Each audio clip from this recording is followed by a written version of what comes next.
मौला अली शेर खुदा ने फरमाया था कुरान पाक कभी पुराना नहीं होगा, जब भी पढ़ोगे नया मजा ही आएगा, नया सुरूर ही आएगा, नई कैफ। बड़े बड़े कट्टर काफर कुरान पाक सुनते थे ना। एक दिन उतबा कहने लगा अबू जाल से और दीगर लोगों से कि बड़ी हो गई लड़ाई, बड़ी हो गई बहस, इस तरह करता हूं मैं जाके ना तो मोहम्मद इब्ने अब्दुल्ला सल्लल्लाहु, मैं जाके बात करता हूँ हुजूर से। उतबा आ गया, कहने लगा मैं मुज़ाकरात करता हूँ। साहब ने कहा चल तू सियाना आदमी है, समझदार है, चला जा।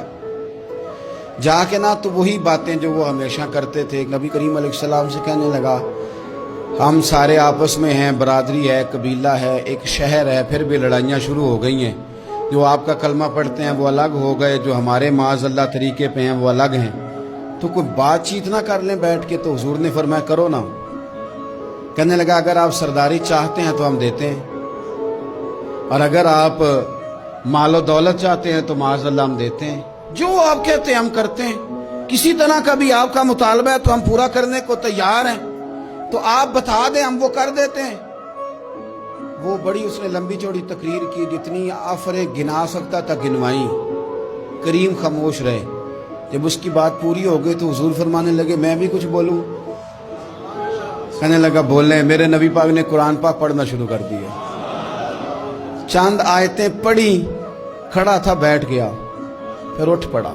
कभी उधर जाता है, कभी इधर आता है। हुजूर ने तिलावत खत्म की, कहा कोई बात करनी है? कहने लगा नहीं, मुझे इजाजत दे दो। वापस गया। जब गया ना तो अबू जाल दूर से देख के कहने लगा जो गया था वो तो उतबा था, और ये जो आ रहा है ये कोई और है, ये कोई और है, ये वो नहीं है जो गया था।